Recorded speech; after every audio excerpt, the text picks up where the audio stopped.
నగదు తక్కువ బంగారం ఎక్కువ. BNR gold and diamonds, Vijayawada, Bengaluru, Vizag. So overall గా చూస్తున్నాం, తమిళనాడులో రిజల్ట్ వచ్చిన తర్వాత సో ప్రతి ఒక్కరు కూడా పోలీస్ కావచ్చు, లేకపోతే కార్యకర్తలు కావచ్చు, పార్టీ నాయకులు కావచ్చు, ప్రతి ఒక్కరు కూడా విజయ్ ఇంటి ముందే కనిపిస్తున్నారు. మనకి క్లియర్ గా అర్థం అవుతుంది, డిఎంకే పార్టీ అధికారంలో ఉన్నప్పుడు ఏమి చేయలేదు, స్టాలిన్ అందుకే ఓడిపోయారు. సో వాళ్ళ కుటుంబ ఆధిపత్య పోరు అనేది క్లియర్ గా కనిపించింది. కాబట్టి తమిళనాడు మక్కలందరూ కూడా క్లియర్ గా ఆ పార్టీని ఓడగొట్టారు. సో ఆ నాయకులను ఓడగొట్టారు. ముఖ్యంగా ఆ పార్టీ నాయకుడు, అధినాయకుడు అండ్ మాజీ ముఖ్యమంత్రి స్టాలిన్ ని ఎందుకు ఓడగొట్టారు అనే దానికి చాలా రీజన్స్ చెప్తున్నారు. సో అధికారంలోకి వచ్చిన తర్వాత, ముఖ్యమంత్రి అయిన తర్వాత ఆయన చాలా గర్వంగా ఉన్నారు. చెప్పాలంటే ప్రజల్ని చాలా అవాయిడ్ చేస్తున్నారు. మీరు చూసే కొన్ని వీడియోస్ లో కూడా చాలా క్లియర్ గా అర్థమవుతుంది. ఎవరైనా ఫ్లవర్స్ ఇచ్చినా, ఎవరైనా శాల్వా కప్పినా, ఎవరైనా బుకే ఇచ్చినా కానీ విసిరి వేయటం. సో అంటే ఒక రకంగా చెప్పాలంటే వాళ్ళ క్యారెక్టర్ లో కూడా చాలా చేంజ్ వచ్చిందని చెప్పారు. మీకు చూసుకుంటే బిఫోర్ సీఎం స్టాలిన్ ఇక్కడ ఉండే మీకు కనబడుతుంది, పోలీస్ జోన్ కూడా ఇక్కడ చూడొచ్చు. ఇక్కడ మీకు పోలీస్ జోన్ కనిపిస్తుంది. సో అక్కడ ఒక పోలీస్ జోను, ఈగ కూడా వాళ్ళు లేదనమాట. అంటే ఒక ఈగ కూడా ఇంటి ముందు లేదు, ఒక్క కార్యకర్త కూడా ఇంటి దగ్గర లేదు, గెలిచిన వాళ్ళు కూడా ఇంటి దగ్గర లేరు. పోలీసులు కూడా ఒకటే చెప్తున్నారు, ఇప్పుడు ఇది హై సెక్యూరిటీ జోన్ లోనే ఉంచారు ఇంతవరకు. ఎందుకంటే ఎవరిని కూడా రానివ్వట్లేదు. ఎందుకంటే ముఖ్యంగా కార్యకర్తలు ఎవరు లేరు. అంటే ఓడిపోయారు, సో ఫ్యామిలీకి ఒక సపోర్ట్ గా ఉందాం, సో ఓడిపోయారు కాబట్టి స్టాలిన్ గారిని వచ్చి మాట్లాడదాము, లేకపోతే ఉదయనిధి స్టాలిన్ తో మాట్లాడదాం అని కూడా ఎవరు అనుకోవట్లేదు అనమాట.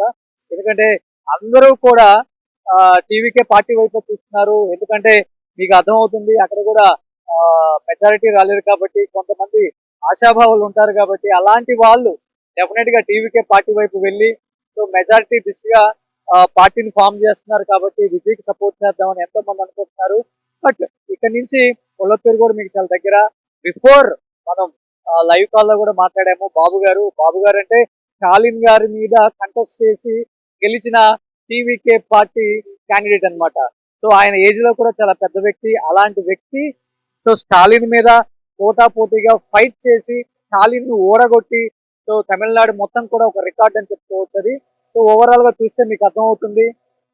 సో ఎవ్వరు ఒక్క మనిషి కూడా లేరు, 2-3 పోలీస్ సెక్యూరిటీ తప్ప స్టాలిన్ ఇంటి ముందు కూడా ఎవరూ లేదు. సో చాలా పిన్ డ్రాప్ సైలెంట్ గా ఉంది ఈ ఏరియా అంతా కూడా. సో ఎటువంటి మీడియా కూడా ఇక్కడ లేదు. మీకు తెలిసిందే పవర్ లో ఉన్నప్పుడు ఎలా ఉంటుంది, పవర్ లో లేనప్పుడు ఎలా ఉంటుందో సో అన్ని రాష్ట్రాలలో చూస్తాం. ముఖ్యంగా తమిళనాడు స్టేట్ లో ఈ పవర్ కి సంబంధించి చాలా చాలా చాలా చాలా చాలా ప్రెస్టేజ్ గా ఫీల్ అవుతారనమాట. మీకు అర్థమవుతుంది, జయలలిత గారు ఉన్నప్పుడు, కరుణానిధి గారు ఉన్నప్పుడు చాలా పోటాపోటీగా వాళ్ళు గవర్నమెంట్ లో ఉంటే వాళ్ళు ఓపెన్ చేసినా, లేకపోతే వాళ్ళు స్టార్ట్ చేసినా ఏది కూడా వీళ్ళు ముందుకెళ్ళనివ్వరు. సో సేమ్ ఆమె అధికారంలోకి వచ్చినప్పుడు అలానే. సో మీకు జోన్ కనిపిస్తుంది, ఇక్కడ నుంచి హౌస్ పక్కన ఇది స్టాలిన్ హౌస్ పక్కన మీకు స్టాలిన్ హౌస్ కనపడుతుంది. సో మొత్తం చాలా పిన్ డ్రాప్ సైలెంట్ గా ఉంది ఏరియా అంతా కూడా. కామాక్షి నగర్ ఒకప్పుడు ఎప్పుడు కూడా కిటకిటలాడిపోయే ఈ సీట్లన్నీ కూడా ఈ రోజు ఒక్క మనిషి కూడా, కనీసం డిఎంకే పార్టీకి సంబంధించిన నాయకులు కావచ్చు, గెలిచిన ముఖ్య ఎమ్మెల్యేలు కావచ్చు, ఎవరు కూడా పరామర్శించడానికి సీఎం ఇంటి ముందు, మాజీ సీఎం ఇంటి ముందు వచ్చిన దాఖలాలు కనిపించట్లేదు. ఇక్కడ నుంచి మనం పార్టీ ఆఫీస్ దగ్గరికి వెళ్దాం. మనం వచ్చేటప్పుడు కూడా పార్టీ ఆఫీస్ దగ్గర క్లియర్ గా కనిపించారు. చాలా తక్కువ మంది, లిమిటెడ్, ఒక 50 నుంచి 100 పీపుల్ మాత్రమే ఉన్నారు. ఎందుకంటే main reason, one of the reason, CM Stalin ని ఓడించడానికి కూడా ప్రజలు చాలా చాలా చాలా వ్యతిరేకించారు పార్టీని. ఎందుకు వ్యతిరేకించారంటే సో విజయ్ గెలవడానికి ఒక 4-5 కారణాలు అని చెప్పుకుంటే కొన్ని చెప్పొచ్చు మనం క్లియర్ గా.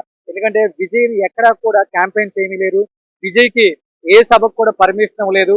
మీరు ఒక్కసారి చూసుకుంటే దాదాపు ఈ రోజు 108 నియోజకవర్గాలలో విజయ్ నాకు తెలిసినంత వరకు 34 నుంచి 35 నియోజకవర్గాలలో మాత్రమే విజయ్ క్యాంపెయినింగ్ చేశారు. ఎందుకంటే విజయ్ క్యాంపెయిన్ చేయడానికి పోలీస్ పర్మిషన్ లేదు. అండ్ అతను స్టేజ్లు కట్టి అండ్ పక్కల్ని అంటే క్రౌడ్ ఫుల్ చేయడానికి, లేకపోతే ఆ సభకు వచ్చే క్రౌడ్ ను కూడా రానివ్వలేదు, వెహికల్స్ అలౌ చేయలేదు, అంతగా ఇబ్బంది పెట్టారు. సో ఒక్కసారి డిఎంకే పార్టీ ఆఫీస్ కూడా వెళ్దాం, అక్కడ పరిస్థితి ఏంటో చూద్దాం.